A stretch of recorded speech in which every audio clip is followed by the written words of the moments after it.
চাঁদপুরের পদ্মা মেঘনায় দেখা মিলছে না কাঙ্ক্ষিত ইলিশের। এতে হতাশ জেলে ও আড়তদার।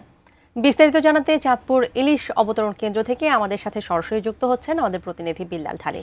ঢালি, এই যে কাঙ্ক্ষিত ইলিশের দেখা মিলছে না, এর পেছনে আসলে কারণগুলো কি, আর এর সমাধানের কি কি সমাধান হতে পারে বা সমাধানে কি করা উচিত, সে বিষয়ে জেলেরা কি বলছেন একটু জানতে চাইবো আপনার কাছ থেকে। তানিয়া, আমি এখন আছি চাঁদপুরের সবচাইতে বড় পাইকারি বাজার ইলিশের, চাঁদপুর মাছঘাট।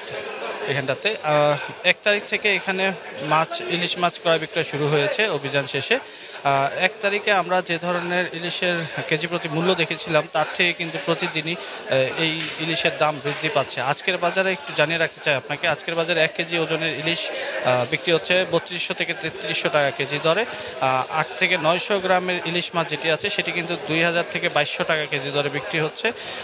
এর নিচে 400 থেকে 500 গ্রাম ওজনের যে ইলিশ আছে সেই ইলিশ কিন্তু আজকের বাজারে বিক্রি হচ্ছে 1800 থেকে 1900 টাকা কেজি দরে। এই যে ইলিশের দাম প্রতিদিনই বাড়ছে, সেটার পিছনে বিক্রেতারা বলছেন যে নদীতে এখন ইলিশ পর্যাপ্ত পরিমাণে পাওয়া যাচ্ছে না, যার কারণে সারা দেশে যেহেতু এই মাছটির চাহিদা আছে তাদের ক্রেতাদের যোগান দিতেই এই মাছের দামটা প্রতিদিন বৃদ্ধি পাচ্ছে। এছাড়াও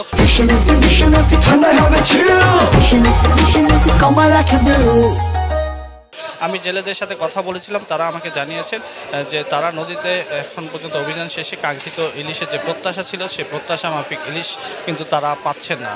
আমি মৎস্য কর্মকর্তার সাথে কথা বলেছিলাম, তিনি জানিয়েছেন ইলিশের যেই প্রাপ্যতার জন্য নদীতে যে পরিবেশের দরকার, মূলত পানির প্রবাহ, পানি এছাড়া অন্যান্য যে আনুষঙ্গিক পরিবেশ, সেটি আসলে বর্ষা মৌসুমটাতে শুরু হয়। এখনও বর্ষা মৌসুম যেহেতু শুরু হয়নি সেহেতু নদীতে মাছের প্রাপ্যতা কিছুটা কম আছে। যখনই বর্ষা মৌসুম শুরু হবে তখনই কিন্তু ইলিশের প্রাপ্যতা বৃদ্ধি পাবে। এক্ষেত্রে জেলেদেরকে এবং ব্যবসায়ীদেরকে মৎস্য অফিস কর্তৃপক্ষ যারা আছেন তারা বলছেন যে আরেকটু সময় অপেক্ষা করার জন্য, ধৈর্য ধরার জন্য, হতাশ না হয়ে কিছুদিন পরে হয়তো কাঙ্ক্ষিত যে ঝাঁকে ঝাঁকে ইলিশ সেটি কিন্তু জেলেদের জালে দেখা দেবে বলে প্রত্যাশা করছেন তারা। এছাড়া ব্যবসায়ীদের সাথে আমি কথা বলেছিলাম, তারা জানিয়েছেন যে তাদের কোটি কোটি টাকা কিন্তু এই মৎস্য খাতে বিনিয়োগ করা আছে। তারা আশঙ্কিত যে তাদের এই যে বিনিয়োগের টাকা তারা তুলতে পারবেন কিনা।